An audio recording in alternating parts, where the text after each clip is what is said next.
Hey everybody, welcome back to my channel. My name is Ben Wheeler. I'm a local realtor in Northwest Wisconsin, and today I am here with Al Nelson from CrossCountry Mortgage, and we're going to talk a little bit about 3 different loan styles that are the government-backed programs. Let's say VA, FHA, and USDA. So there's 3 loan programs you deal with quite frequently. Let's just start with VA program because it's a great program for our vets. Go through the qualifications, what we need, and what makes that program good, I guess. So the VA loan, out of those 3 government programs, the VA loan is the best. Have to be a veteran. If you're a veteran, you know if you're eligible for a VA loan. But the VA loan has no monthly mortgage insurance, which is great. If you don't put a 20% down payment down on any of the loans other than VA, you have an extra payment for mortgage insurance.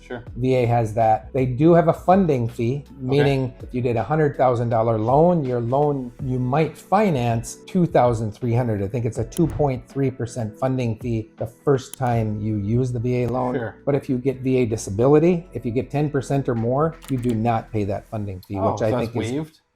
Which is great that they do that for the veterans. So any kind of amount of like disability, let's say VA disability, you can get around those origination fees for that loan program. That's super cool. It's a great, if I'm going to do a program, we always ask, are you a veteran? That is the best program for no or low down payment.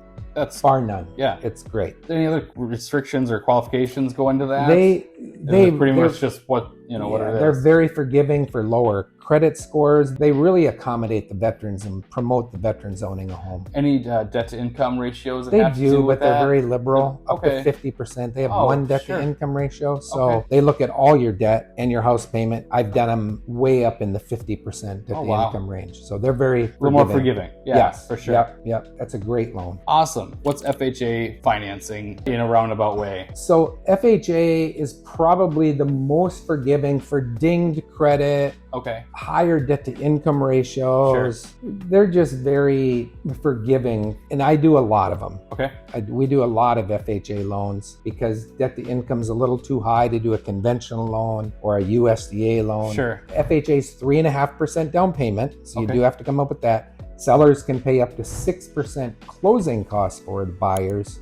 So you don't need to pay closing costs if the sellers will pay it, but you do have to do 3.5% down payment. It can be a gift from a family member.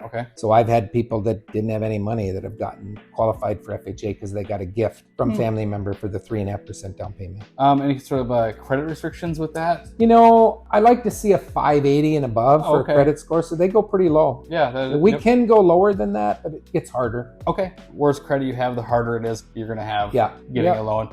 But at 580 or range, we do those. Possibility still. So that's always a good sign. So that is the FHA, kind of going around that. So that's about a 3.5% down, and your credit isn't as important.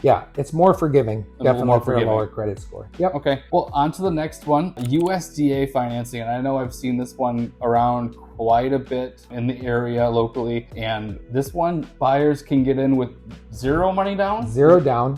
What other things go along with that as far as restrictions go? USDA is a little tougher than FHA, so to speak. I try and do that one first because the mortgage insurance is calculated a little lower than USDA. The funding fee is a little lower. So we try and do USDA if we can. It has an income limit.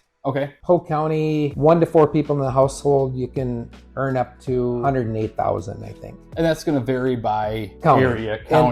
And people, if you have more than 4 people in the household, that number goes up in the 140s. So they look at that. USDA mid 600s, sometimes lower for credit score, but the higher the score, the easier it is to qualify for that loan. They're just a little pickier than FHA. So you have to have better credit than an FHA loan. And low debt to income. And lower debt to income to make the USDA work with that 0 down. Anything else with that? Sellers can pay, I think it's 6% closing costs on the USDA. It might be 5%. So that I've had many people buy a house with no money out of their pocket. And that happens when a seller will contribute a portion of the proceeds, basically, towards the buyer, cover some of their closing costs, prepaids, stuff like that. So there are options, and if you get into that USDA, you could really get in with nothing down.